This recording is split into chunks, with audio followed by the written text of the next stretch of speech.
অনেক রাত অবধি জেগে থাকো, তাই না? রাই, রাই তোমার বিয়ে ঠিক হয়ে গেছে।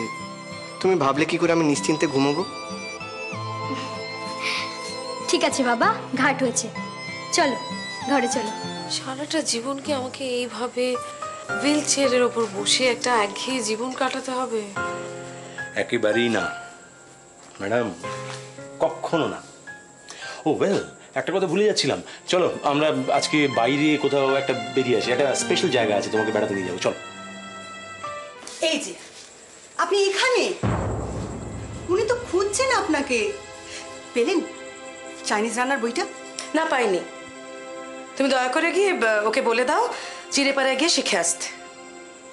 আচ্ছা। না না, এখন ওদের একা ফেলে বাইরে চলে যাওয়াটা ঠিক হবে না। কোথায় কি করবে কে জানে। হাত ধরে হয়তো ড্যাং ড্যাং করে দুজনে মিলে চিড়েপাড়ায় চলে গেল। না না, ওদের আমাকে চোখে চোখে রাখতেই হবে, আমি কোথাও যাব না।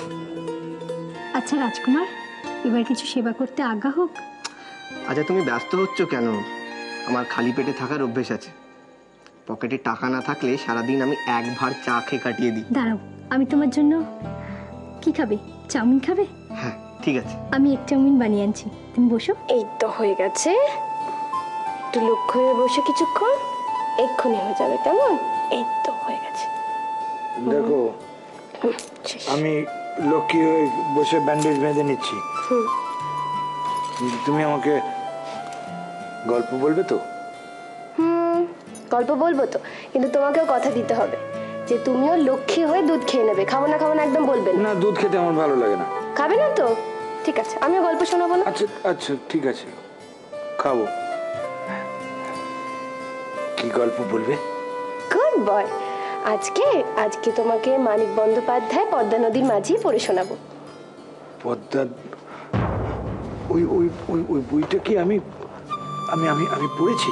হ্যাঁ পড়েছো তো, তোমার বুক শেলফেই তো আছে বইটা। জানো তো, পদ্মা নদীর মাঝি মানিক বন্দ্যোপাধ্যায় খুব বিখ্যাত উপন্যাস। সব মাঝিদের নিয়ে গল্প আছে, খুব ভালো। তাই বুঝি? কিছু বলবে মীরামা? তোর সঙ্গে একটা কথা ছিল রে। বলো না, আমাকেও বলো, আমিও শুনবো। তুমি সেরে উঠো, তখন তোমাকে সব বলবো। ও, আমি সেরে উঠলে তারপর বলবে? আচ্ছা তাই বলো। শোন না, সেই জন্যই তো বলছি। দেখ, হয়তো নিজেকে পাল্টাবার চেষ্টা করছে, তাই জন্য তোর উপর এত আগ্রহ দেখাচ্ছে। হতে তো পারে সেটা। এটা কি জন্য আগ্রহ তুমি বুঝতে পারছো না? কেন আমার উপর এত ইন্টারেস্ট ওর?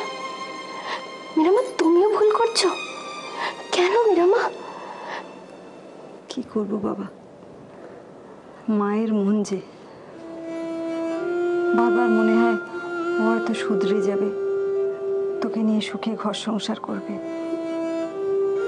তোর বাবারও তো সেটাই ইচ্ছে ছিল না, তাই আর কি। ধ্রুব আঙ্কেল আমাকে সবকিছু বলে দিয়েছে মীরামা, আর এও বলেছে এ বাড়িতে আমার অনেক শত্রু। কার শত্রু?